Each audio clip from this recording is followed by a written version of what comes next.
I haven't got a guitar tuner, so I have to tune my guitar for harmonica.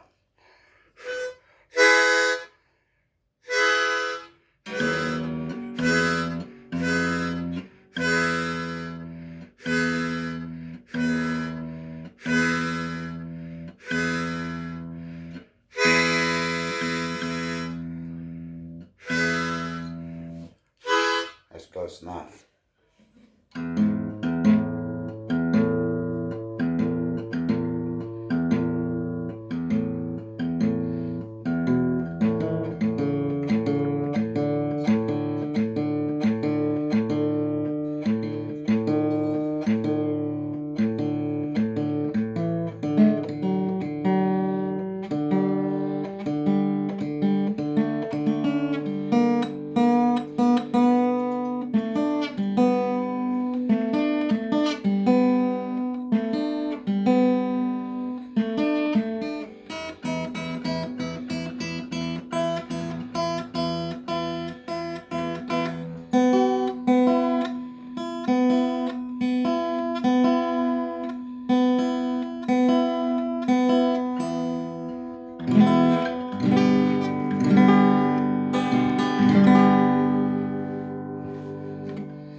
It's a good chord to do that one.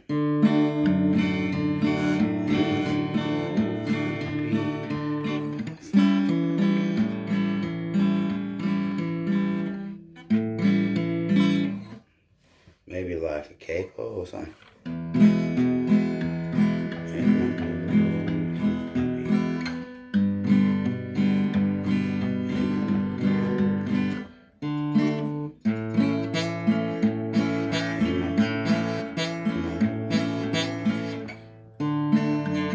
Slim Dots is your D man.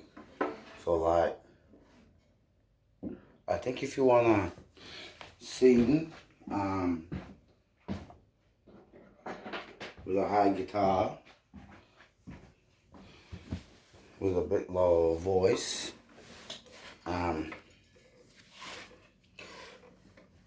you use a capo.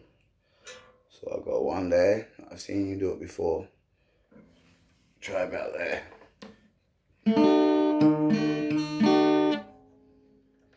And that was for the rain tumbles down in July.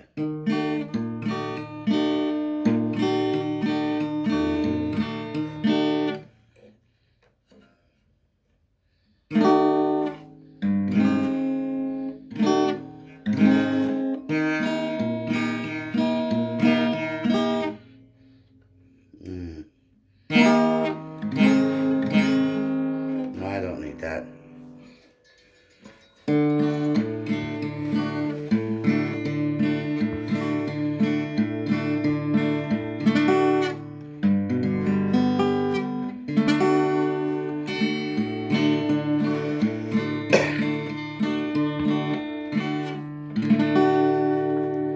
So yeah, my family, they lived up in up Black all the way on the Barker River before I was born. I don't know, I might have been a child there with them. And yeah, they always said like the best gum was in the gidgee trees up there. Like, you gotta be a Murdy from out home to know what I'm talking about.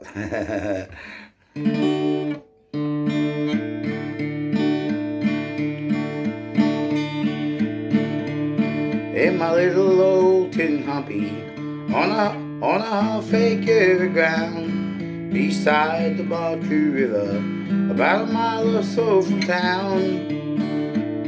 And at dawn I boil the billy, and I tell you what I do. I go catching yellowbelly in the muddy old Barcoo.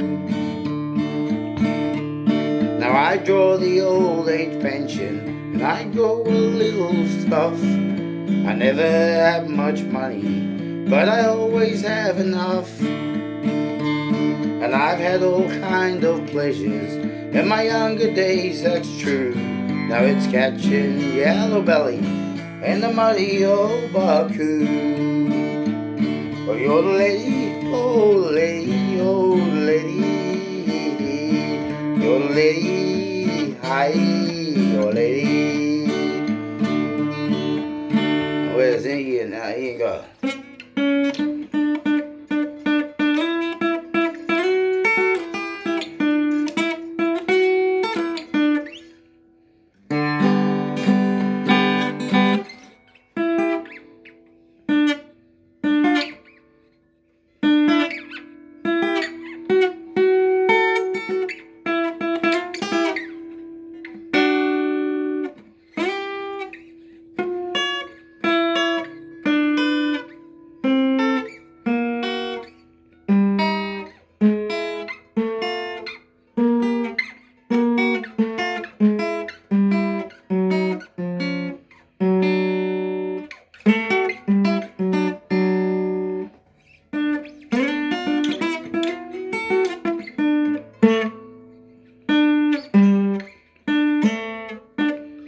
I have a handy sheepdog, so we're never sure to meet.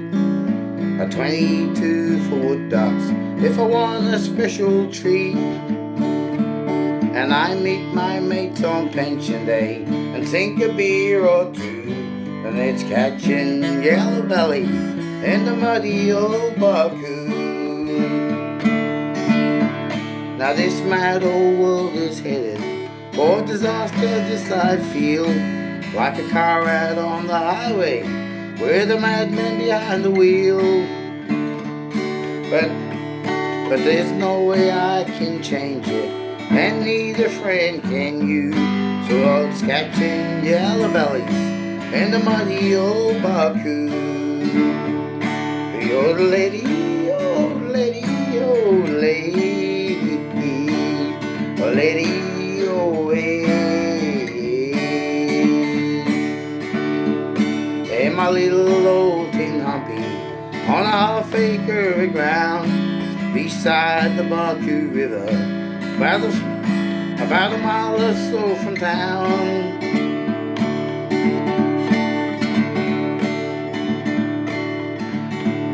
And at dawn I boil the billy, and I tell you what I do. I go catching yellowbelly in the muddy old Baku.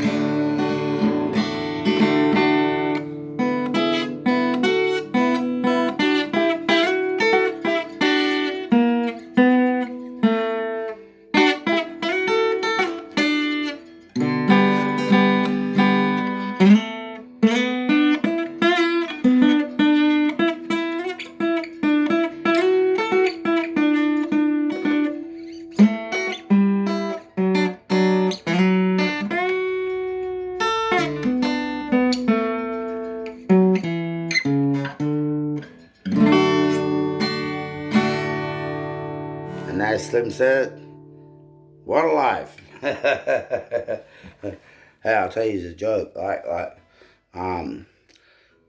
There was this guy speeding out on the motorway, and just out in the western country town there, out west a bit, and the local constable, he's doing his patrol, and he drives past him and realizes he's driving a bit fast, so he turns around and follows him and puts the sirens on,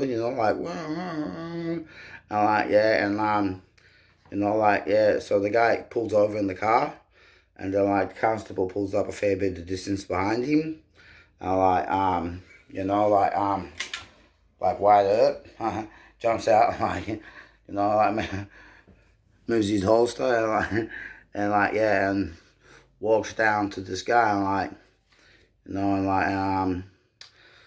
goes like that, wind the window down, leans on the car and says he goes, hey mate, he goes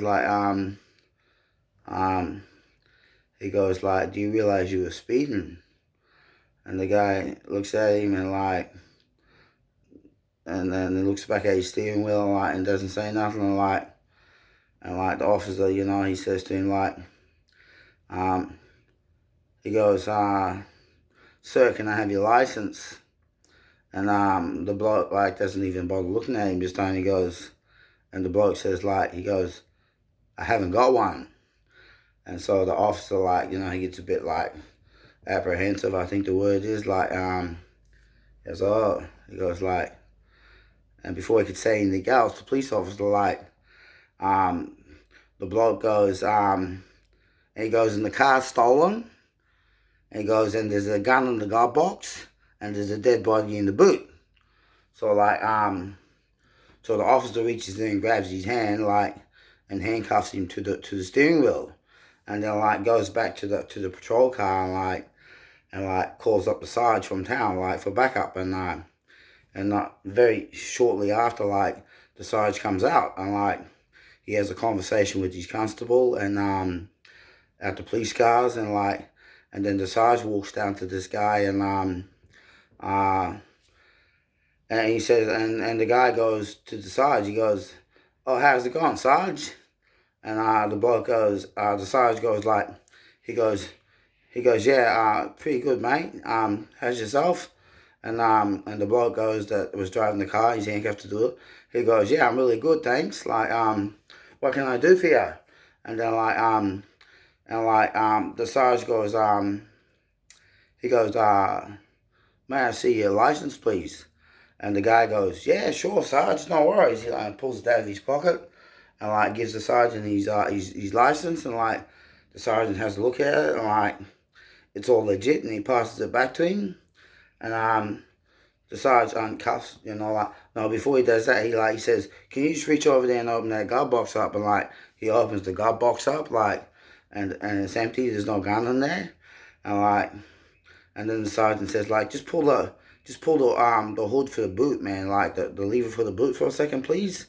And so he does it, and like the boot comes up, and like Sarge walks around looking at the boot, and like there's a spare tire in there, and a jack, and like a wheel spinner, and then Sarge goes back up to the bloke, and like he goes, hey mate, he goes like did you tell my constable that that you didn't have a license, and like that this car was stolen, and that there was a gun in the glove box and a dead body in the boot?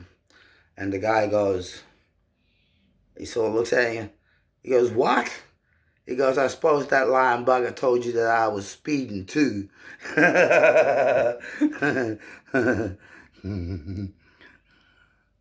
Okay, catches. That was all to the Wallaces, man. Like, yeah, for Barky. Yeah. Love yous all. See yous. Bye.